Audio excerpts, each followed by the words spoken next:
I'm calling the cops on you right now, old man. That's what this 17-year-old kid screamed at me standing right on the other side of my own pool fence phone, already out acting like he was starring in some Netflix reality show. I remember thinking he was bluffing, just another spoiled kid throwing a tantrum because someone finally told him no. Fast forward 20 minutes, and I'm standing in my own driveway in nothing but swim trunks, dripping wet, police lights strobing against the oak trees I planted 20 years ago, and every neighbor with a phone pressed to their window watching me get treated like some backyard criminal. The best part, his mom is our HOA president, Sharon Williams, the queen of neighborhood pettiness, and she turned my peaceful retirement into a three-ring circus of harassment and intimidation, all because I refused to let her little prince throw a birthday rager in my backyard pool. But here's the thing, they never saw coming. They thought I was just another lonely retiree to push around someone too tired to fight back. They had no idea I was the guy who actually built this entire neighborhood down to the last street sign and sidewalk curve before I left to chase bigger jobs and eventually my own shot at a quiet life. Yeah, the irony is thick. I spent 30 years designing office parks and shopping centers in 3 states, then came back 5 years ago and bought a house in the community I created from scratch.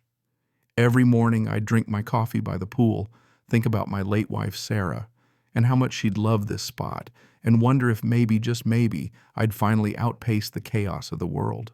Until that spring afternoon when Cody and his pack of hyenas crashed the piece barking about sharing the water.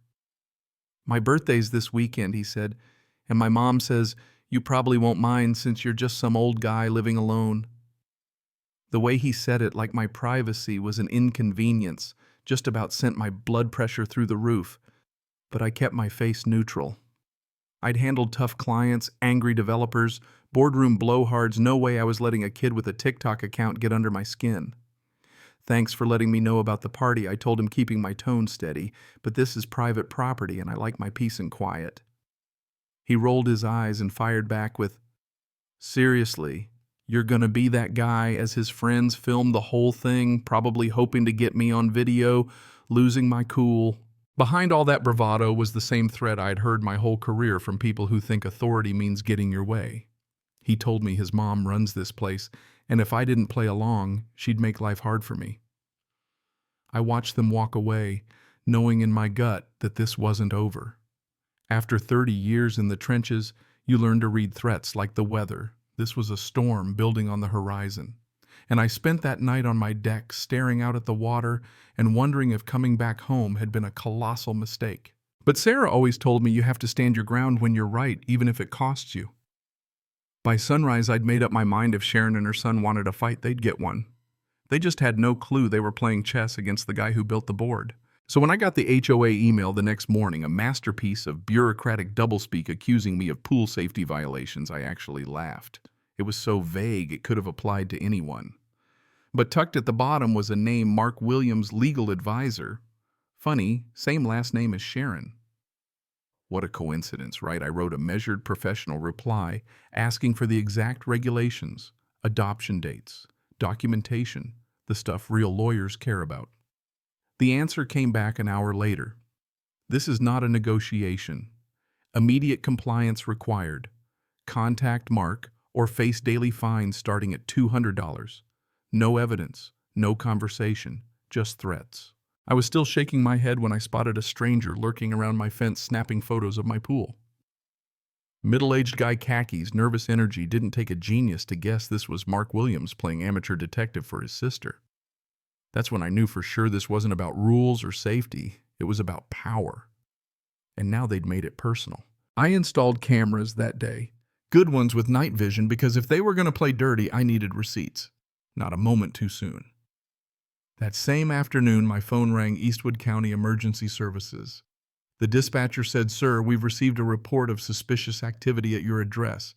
Police units are responding. Please remain where you are." Before I could explain, she hung up.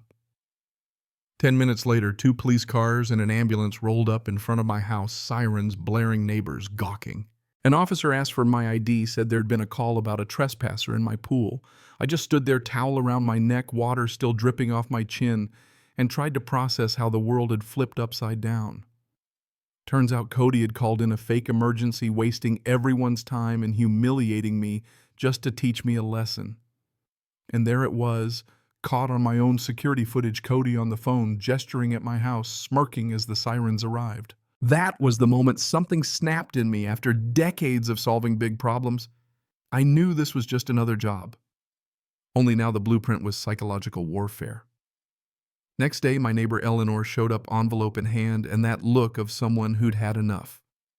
She'd been quietly collecting evidence for months, emails, audio recordings, everything from the way Sharon hounded the Hendersons until they moved out to the time she threatened to bulldoze Eleanor's own memorial garden.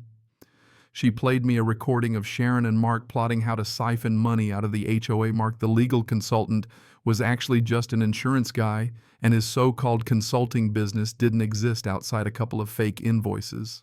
We compared notes and found $12,000 in HOA checks paid out to Mark Williams Consulting for legal services nobody ever got. Even worse, when I pulled up the old neighborhood plans, I realized Sharon's pride and joy, the big community garden she'd built 3 years back, was sitting 80% on my land. No permits, no authorization. Just the queen of the HOA using other people's property to feed her ego. I set my own trap, left a voicemail on the HOA line playing up the role of beaten-down retiree heading out of town for a family funeral. Within hours, Sharon and Mark started circling like vultures. That night, the cameras caught them sneaking into my backyard, Mark with a toolbox, Sharon with a big tote bag. They staged broken pool equipment, scattered fake chemical containers, took photos, whispered about making it look like I'd violated every rule in the book. Mark was a nervous wreck, but Sharon ran the show, her hands steady, her voice cold.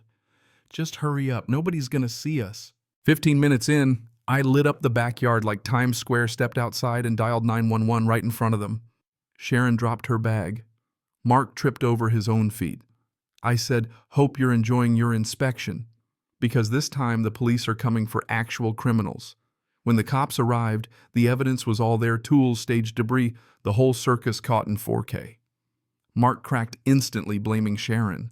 She tried to bluff her way out, but you could see her world falling apart as the cuffs went on. The emergency HOA meeting was standing room only. People who'd never cared before suddenly fired up, passing around Eleanor's emails and audio files, nodding as we laid out the whole ugly truth. One after another, neighbors told their own stories, threats, fake fines, Sharon tripling fees until families moved away. I stood up, showed the financial records, pointed out the bogus consulting payments. Sharon tried to spin it as a misunderstanding, but nobody was buying it. Her own son wouldn't answer her calls. By the end, the vote to remove her was unanimous, and Eleanor was nominated as interim president to cheers from the crowd. The very next day, Sharon tried one last Hail Mary, filing a complaint with the county about my unpermitted deck, except I'd built the damn thing myself with every permit and inspection in order.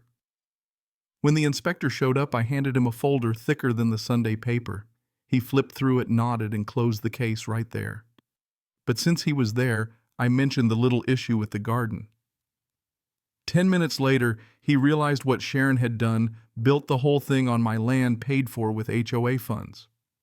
County got involved, and within weeks, Sharon was facing criminal charges for fraud, property encroachment, and a state-level investigation that made the local news. Sharon got banned from filing complaints for 5 years, her brother's fake business was shut down, and the HOA sued to get every penny back. Cody, who started all this, showed up at my door, shoulders slumped, apologizing for what he'd done. I learned respect isn't given, it's earned, he told me, eyes on the ground. Guess his court-ordered community service finally did the trick. Standing on my deck as contractors ripped out the garden, neighbors waving from their yards, I realized I'd finally won back my peace. The pool was quiet again, the water calm as glass. After everything, justice had come, not just for me, but for everyone Sharon had hurt. So what do you think? Did karma do its job? Was it justice or just another crazy chapter in the book of suburban life? Drop a comment, tell me where you stand, because around here there's always another story waiting to unfold.